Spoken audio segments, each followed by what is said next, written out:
तपाईँको माझमा कथा सुनाउँदैछु माथि छिपछिपेको डाँडामा बसेर। अनि नेपाली कथा सुनाउँदैछु। धेरै राम्रो कथा छ हैन। अनि अन्तिमसम्म हेर्नु होला भिडियोलाई। अनि एउटा झुपडी घर थियो। त्यो झुपडी घरमा आमा बुबा अनि दिदी बहिनी अनि एउटा भाइ थियो। 5 वटा परिवार थिए। अनि आमा बुवाको केही पनि रोजगार पनि थिएन। घरेसी काम किसानै गर्थे। अनि बिहान भइसकेपछि दिदी चाहिँ खोलामा नुहाउन जान्छु भनेर चाहिँ कपडा लगेर नुहाउन गएकी थिइन्। अनि भाइले पनि म पनि माछा मार्न जान्छु हजुरसँगै भनेर चाहिँ माछा मार्न गएछ। अनि खोलानिरै माछा मार्दै गर्दा माथि चाहिँ उसको दिदीले नुहाइरहेकी थिइन्। अनि तल खोलामा उसले माछा मार्दै थियो। माछा त एक पनि मारिसकेको थिएन। भर्खर सुरु भइसकेको थियो, तयारी गरिरहेको थियो। अनि दिदीको चुल्ठो पनि धेरै लामो थियो। अनि कपडा नुहाउँदै गर्दाखेरि चाहिँ एउटा रुमा खुसिएर बगेछ। त्यही नदीमा बगेर त्यसको भाइको बल्छीमा अड्केछ। अनि त्यो रुमु लगेर सट्ट उसको आमा बुवासँग गएछ। आमा बुवालाई सोधेछ, दिदी आमा मलाई यही रुमा कि जोइ मागिदेऊ भनेछ। ऊ रुमु त आफ्नै दिदीको थियो। तर यस्तो किन भन्दैछस् बाबु, यो त तेरो दिदीको रुम हो भनेर आमा बुवाले हप्काएछ। अनि पिटे पनि छ। अनि दिदीले सुनेछ। 3-4 पटक भन्दै गर्दाखेरि दिदीलाई पनि नराम्रो लागेछ। आफ्नै भाइले पनि यस्तो भन्छ भन्ने सबैको भाइहरूलाई नराम्रो लाग्छ हो कि नै भन्नु त तपाईँ आफै। रमाइलो लागेछ। अनि बहिनीले हेरै थिइन्। बहिनीको दाइ थियो। दाइले के हुन्छ यस्तो भनेर भन्दै थियो। अब चाहिँ आमालाई सोधेछ दिदीले, आमा यहीसँग तपाईँ आफै बस्नुहोस्, म त एक मिनट पनि बस्न सक्दिनँ। मलाई त यस्तो भन्छ भने अनि अरूलाई के गर्छ होला यसले, म त यससँग बस्नै सक्दिनँ, म त गइहाल्छु भनेर भनिन्। कहाँ जान्छौ नानी तिमी, म जहाँसुकै जान्छु भनेर भनिन्। अनि एउटा धेरै लामो सिलङ्ग डाली थियो हेर्नुहोस्। अनि त्यहाँनिर हाम्रो भाषामा भन्छ यसलाई धारुकाटे भन्ने गरिन्छ। अनि सिलङ्ग डाली थियो। अनि दिदी स्वर्गमा जान्छु भन्दै थिइन्।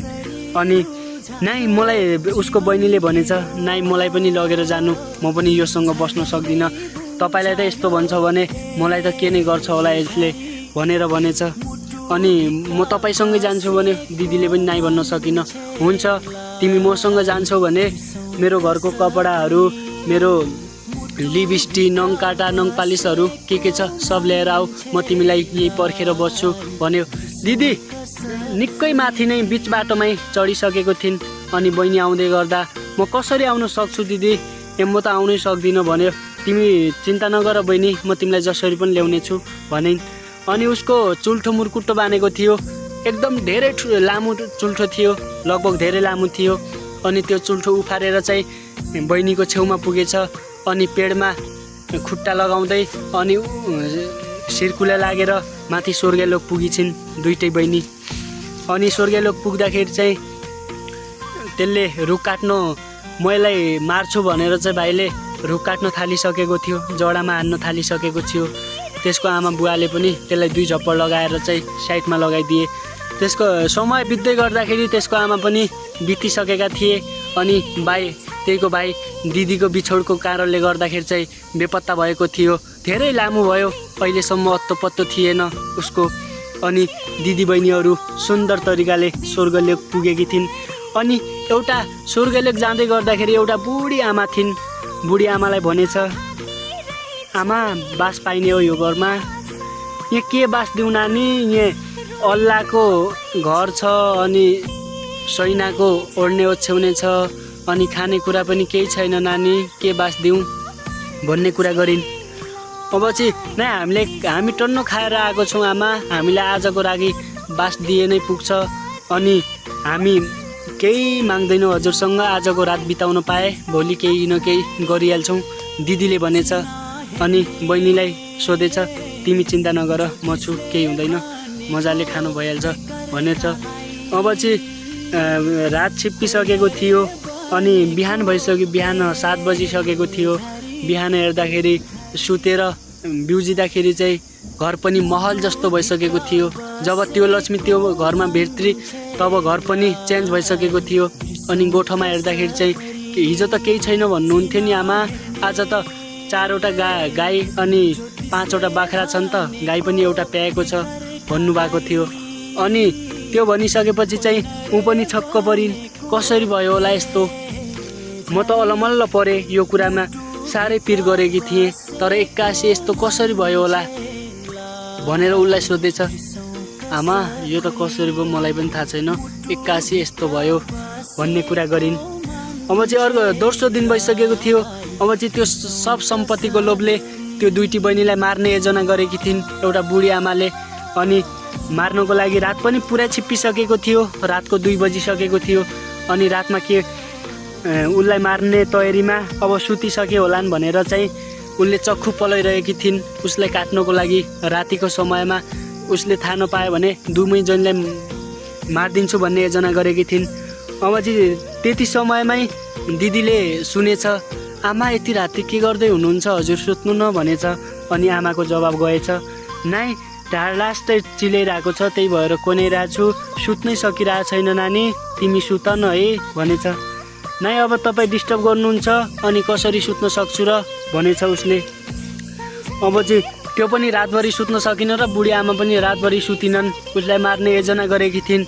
जब सुत्छ तब मार्छु भन्ने योजना थियो, तर उनको योजना असफल भएको थियो। त्यो बित्दै गर्दाखेरि बिहान भइसकेको थियो। अनि एउटा टोपमा त्यो दिदीले तातो पानी लगाउँदै थिइन्। अनि लगाउँदै गर्दा आमा तपाईँ हर्दुनु होला, अनि तपाईँ हिजो सुत्नै सक्नु भएन, आज नुहाइदिन्छु तपाईँलाई भने। उनी त नाइ त भन्न सकिनन्, ननुहाएको पनि धेरै महिना भइसकेको थियो। ठिकै छ नुहाउँछु नि त भन्यो। गर्मी पनि निकै थियो त्यति बेलाको समयमा, गर्मीमा अनि मजाले तातो पानी लगाएकी थिइन्। तातो पानी उम्लिँदै गर्दा उनको कपडा हपडा खोलेर चाहिँ तयारी बनाइसकेकी थिइन्, एउटा कुर्चीमा बसालेर तयारी अवस्थामा थिइन्। अनि त्यो तातो पानी ल्याएर चाहिँ अनि सिधै टाउकोमा हालेछ। अनि माथि हिँडेको छाला चाहिँ तल खुट्टामा अड्केछ। अनि त्यो बुढीमा मरिछ। अनि त्यो घरमा 2टा बहिनी मात्रै बसेछ। अनि 2टा बहिनी बसेछ, एउटा पछाडि खाल्टो खनेर चाहिँ त्यो बुढीमालाई त्यही पुरेछ। अनि 2 बहिनी सुन्दर तरिकाले बसेछ, घरबार सबै पनि बनिसकेको थियो। अनि उनलाई कसैको पनि पिर थिएन। अनि आमा बुवा भाइ बिनाको पनि कसैको पनि पिर थिएन। 2 बहिनी सँगै थिइन्, मजाले रमाइलो गरेको थिइन्। समय बित्दै गएको थियो। अनि एउटा दोस्रो दिनमा बहिनी बाख्रातिर अनि गोर्थी गएकी थिइन्। गोरु बाख्राहरू सँगै लगेका थिए। अनि माली पनि हालेकी थिइन्। माली खेल्दै गर्दा उनले सोधिन्, उनले एक्लै गनगनाउँदै रहेथिन्, चुई माली मेरा बाछा कति राम्री, चुई माली मेरो घरको दिदी साह्रै राम्री भन्दै थिइन्। राजाहरू कहाँ घुम्नको लागि आएका रहेछन्, 2 जना राजा थिए। अनि राजाले आपसमा कुरा गरेछन्। उसको बहिनीले सुनिरहेकी थिइन्, कठै यी नानी कति राम्री छन्, कसकी छोरी होलिन् भन्ने कुरा गरे। जानु न मेरो घरमा कति राम्री दिदी छन्, म भन्दा पनि धेरै राम्री छन् मेरो दिदी भन्ने कुरा गरेछ। अब चाहिँ हुन्छ जान्छु भनेछ।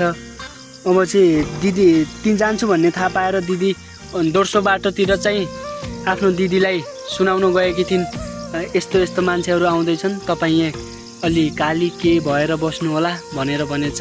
अब चाहिँ ऊ त्यही बाटो गइहाली फेरि। अनि ऊ घर नपुग्नुभन्दा अगाडि ऊ दिदीलाई अर्थ दिएर चाहिँ ऊ फेरि गोथी गइसकेकी थिए। अनि राजा आएछन्, घरमा को हुनुहुन्छ होला भनेर सोधेछ, 2-3 पटक सोधेछ। अब चाहिँ घर त राम्रो छ, तर यो मान्छे यस्तै भई उसको बहिनीले त साह्रै राम्री छ, यो के हो यस्तो भन्ने कुरा गरेछ। अब त्यो मुसो दलेको रहेछ, यहाँ मुहारभरि नै मुसो दलेको रहेछ, किनकि नचिनोस्, कालीलाई परैबाट टाढै भागोस् भन्ने कुरा गरेछ। ऊ पनि राजा त भइगयो, मन्तर्ने पनि भइहाले, अनि बाठा पनि साह्रै थिए। अनि केही उपाय नलगाएर चाहिँ उनले एउटा लोटा पानी दिएछ, पानी मागेछ। अनि हजुर पानी दिनु न, पानी प्यास लागेछ भनेछ। अब चाहिँ पानीको लोटा दिइसकेपछि त्यो पानी नखाएर चाहिँ उसको मुखमा छ्यापेछ। अनि त्यो त पुरै पख्लेर चाहिँ छारो हारो सब पख्लेर चाहिँ एकदम सुन्दर भइसकेको रहेछ। अब त यसलाई जसरी गरे पनि लिनै पर्छ, जे गरेर पनि बिहा गर्नै पर्छ भन्ने सोच गरेछ राजाले। अब चाहिँ दिदीले त कैयौँ पटक सोचिरहेकी थिइन्, मेरो एक्लो बहिनी छ, म एक्लो बहिनीलाई कसरी छोडेर जाउँ, के गरेर जाउँ, कैयौँ पटक भनिसकेकी थिए। अब चाहिँ उसले नुन थोडा चामल मन तरेछ। चामल मन तरिसकेपछि चाहिँ हुन्छ म तेरा जान्छु भन्ने आफै भन्ने भइसकेकी रहेछन्। अब चाहिँ ऊ गइसकेकी रहेछ। अब चाहिँ गइसकेपछि दिदी आइछ। उसलाई दिदीको अनुभव नहोस् भनेर चाहिँ राजाहरूले त्यो मन तरेको रहेछ। त्यो पाँडको कुच्चो र गोठको किलो अनि ओख्लोको मुसल मन तरेछ। तिनवटा थोक मन तरेछ। अब चाहिँ 5 बजेको थियो। 5 बजे गोरु भैँसाले गोरु ल्याएर चाहिँ आए। दिदी गोरु बान्नु न भन्यो। अब चाहिँ पाँडाबाट बोलिरहेकी थिए। आवाज त आफ्नो दिदीको जस्तै थियो। अब चाहिँ पाँडा जान्छे कैयौँ पटक त बोलाइरहेकी थिए, बाहिर निस्किँदैन। अब चाहिँ त्यो भित्र गएर हेरी दिदी भन्यो। फेरि गोठको किलोले है भन्छ। अनि फेरि बाहिर आएर भन्छ दिदी भन्छ। अनि परको मुसलले है भन्ने कुरा गर्यो। अनि त्यसै गरी उसको पनि त्यसै भन्दै गर्दाखेरि चाहिँ रात पनि छिप्पिसकेको थियो। न त खाना पनि बनाएको थियो र केही पनि बनाएको थिएन। अनि दिदी बहिनी जोरले रुइरहेकी थिए। यो के भइरहेको छ, मेरो दिदीलाई किन देखिरहेको छैन भन्ने कुरा गरिन्। तर यस्तै रात बित्दै गयो। अब चाहिँ पुरै रात परेछ। अब एक्लै पाँडा त सुत्न सक्ने अवस्थै भएन। अब चाहिँ गाईहरूसँगै गोठै सुत्छु भन्ने निर्णय गरी। अब चाहिँ त्यति बेला ठुलो बाघ आयो। बाघ आइसकेपछि अनि बाघले तँलाई आज खान्छु एक्लै आज मौका पर्यो भनेर त्यो बच्चीलाई खानु बनेछ। अब चाहिँ उसको त बोल्ने हेउबै छैन। हेउबै आएन बाघसँग बोल्ने त। अब हेउबै आएन। अब चाहिँ गाईले पनि दिमाग लाएछ। एउटा शर्तमा यो मेरो मालिकनीलाई खान सक्छौ, तर एउटा शर्तमा भनेछ गाईले। अब चाहिँ गाईको दिमागलाई पनि मान्नै पर्छ। गाईले सोधेछ पहिला मेरो यो जिउभरिको रुखमा गनिसक, त्यसपछि मेरो मालिकनीलाई खा भन्ने निर्णय गरेछ। त्यो त असम्भवको कुरा हो नि। गाईको रौँ कोही गर्न सक्छ? अब चाहिँ गाईले हुन्छ भनेछ। यो शर्त मन्जुर भयो। बाघले मन्जुर गरेछ। अब चाहिँ बाघले के गर्यो भन्दाखेरि 100सम्म गन्छ। फेरि बिर्सिहाले कहाँबाट सुरु गरौँ भन्दै यो बित्दै गर्दाखेरि बिहान भएछ। अब चाहिँ बिहान अरूले पनि मार्छन् कि भन्ने डरले बाघ बिहान उज्यालो हुने बित्तिकै त्यहाँबाट निस्केर गएछ। त्यसको शर्त पुरा हुन सकेन। त्यही भएर ज्यान सबैको बाँच्यो। अनि बिहान भइसकेको थियो। अनि बिहान आइसकेपछि बिहान 7 बजेको समयमा एउटा कौवा आएको थियो। का भनेर कौवा कराइरहेको थियो। अब चाहिँ कागलाई पनि मन तरेको रहेछ। अनि कागले सोधेछ काग मेरो दिदी कहाँ गए तँलाई थाहा छ भन्ने कुरा गरेछ।